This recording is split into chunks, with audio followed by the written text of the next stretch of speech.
If you use a tablet or a tablet PC, or if you know someone who uses a tablet or a tablet PC, or are thinking about getting one, this video is absolutely 100% essential. Why?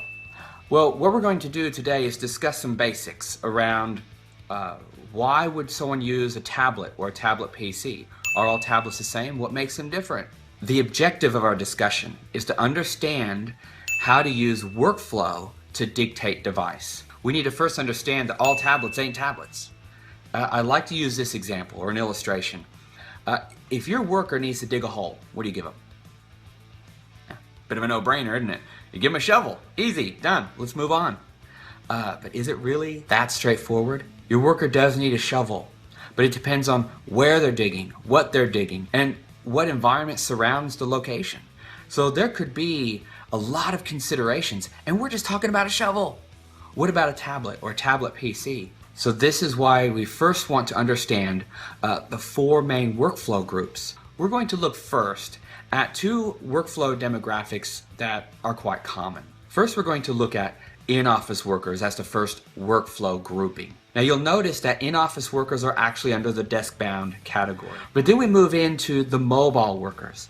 And you notice that the mobile workers are actually under the desk-bound category. Why is that? Mobile workers are those workers that are mobile.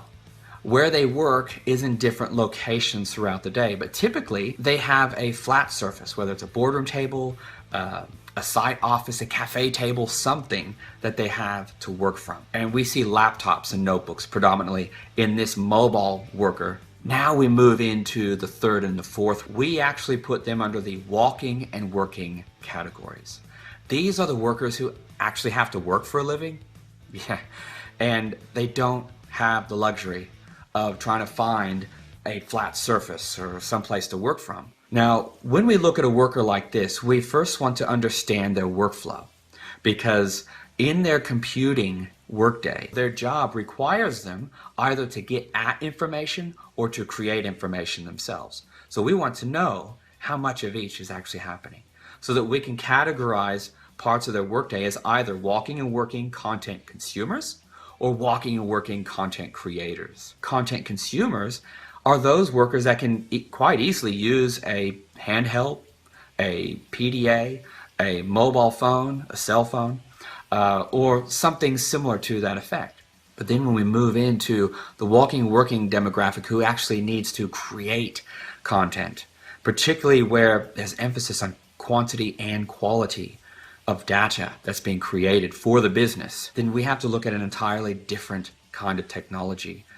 In fact, most projects that we find gravitate naturally toward the tablet PC side of things. We also need to understand about data entry. So many people have this idea or this notion that keyboards are a must-have, or keyboards are the technology that are ideal in most situations. The IT staff are the ones who have honed their touch typing skills and all the other personnel in the company. But does this translate into the forklift drivers, the warehouse workers, the maintenance workers, the field workers, and so on? Well, here are the results. What we have found is that in most cases with the walking and working demographic, that handwriting actually trumps keyboard consistently. And you say that their workers, if you give them a keyboard, will probably only average 18 to 20 words per minute. I can get 80 words per minute on my keyboard. Why can't the rest of the world? This is where we have to understand we're addressing workflow of a particular worker demographic. These are not IT professionals. I have had so many black belt, Six Sigma personnel come up to me and say, you know what? We have been so bent on eliminating all handwriting, we actually forgot that handwriting recognition on the Windows or Android platform is something we should seriously consider as a way of supporting, helping our workers with their workflow.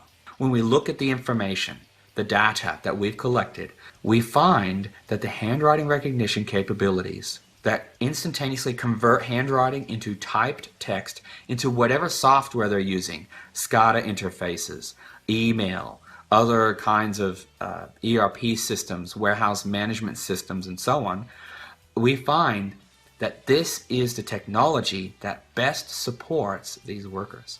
If you want your walking and working content creators to be efficient and to be supported, they must use the pen. We had a situation where we got some feedback. A project wasn't working. The users weren't adopting the technology, which is really bizarre because I was personally involved in training the first several sites, and they were just adopting them like crazy. And then we get this feedback. The users aren't using them anymore? What?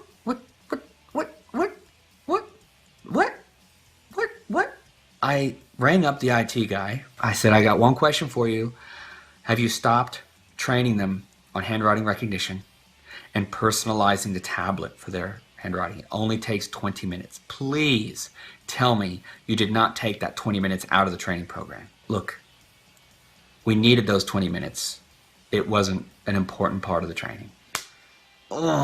We went there and we set up the training room, and the guys are coming in, and of course they're like, oh, we're gonna waste our time again today. I'm connected to the projector, getting ready to do some of this training. Guys, if you can bear with me for like 2 minutes, I just need to pump out a couple of emails. So while I was still connected to the projector, I just brought up an email, handwritten, just scribbled, and the tablet PC converted it beautifully into typed text. It was over and done in a matter of seconds. I click send, and I'm hearing them already going, what the, did you just see that? And I did my second email, and here I am scribbling away, writing fast and furious, and geez, I couldn't even tell what I was writing, but the computer could. Oh, that is fantastic. Why can't our tablets do that? What are you talking about? Of course your tablet PCs can do that. They all then looked at this guy. Why on earth didn't you teach us or tell us that our tablets could do this? I didn't think it was important. If our tablets can do that, done. We love them. This is all we need to know. We will now use them. And in 30 seconds, an entire room full of users were turned around. Why? Being able to use a digitizer pen.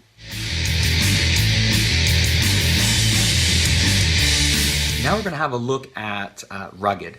Sometimes we hear this word rugged computer. Yeah, well, I've just put a rugged case on my phone. Now it's rugged, right?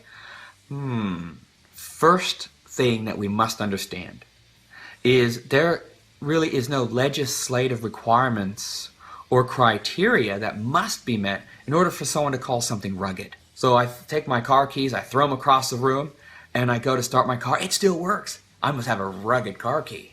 Is that how it works?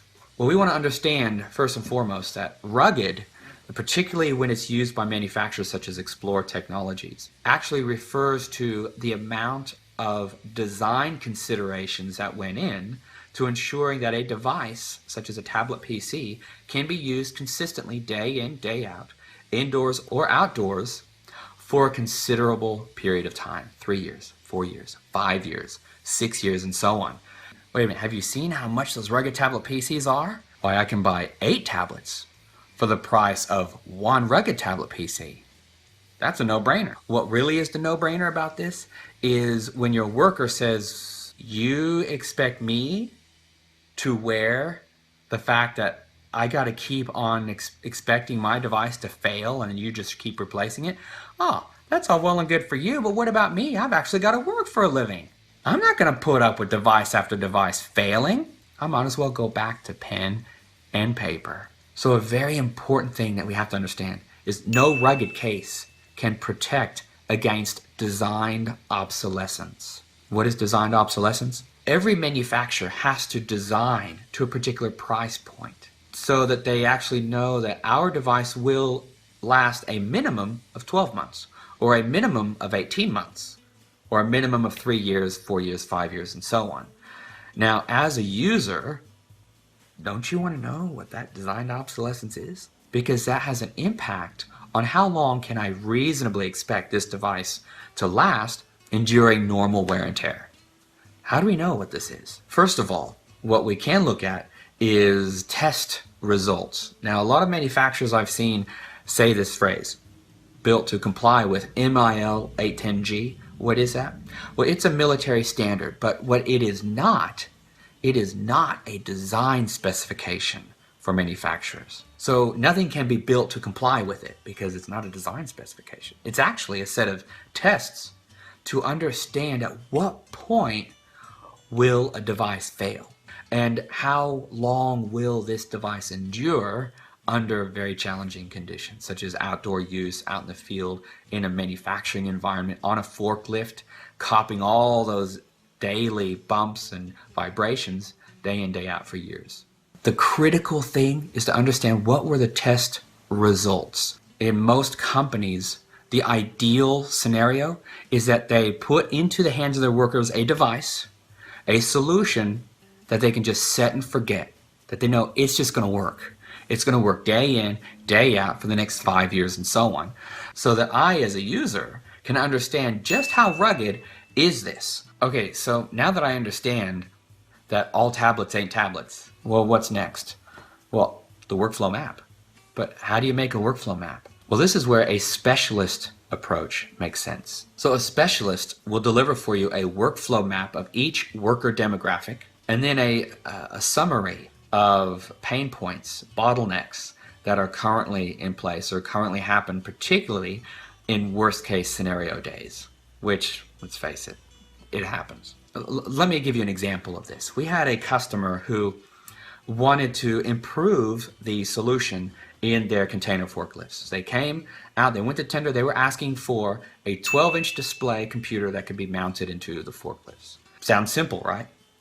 Well, we were adamant. We wanted to map their workflow to understand, was there anything else maybe that we could include or make sure comes with this solution so that we're helping the workers actually get more done in less time. What we found was that there's about an hour and a half every day that these container forklift drivers were spending in filling out all of their duty of care paperwork. And because the previous computers and the ones that they were asking for were all about mounting them permanently into the forklift, that would force them for an hour and a half every day, on average, to stay in the forklift completing their duty of care paperwork.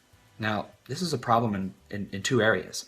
One, it meant this substantial asset, this container forklift, had to be stationary for an hour and a half every day while they searched and destroyed, typed all these forms in. What we found is that by deploying a tablet PC that could easily be undocked out of the forklift, that asset was freed up, so it was in motion the whole time. And what we also did is we took the hour and a half that they spent each day and we condensed it down to only half an hour a day. That translated to over $40 per person per day in savings because of simply doing a workflow map, understanding which device would best support the workflow of the worker.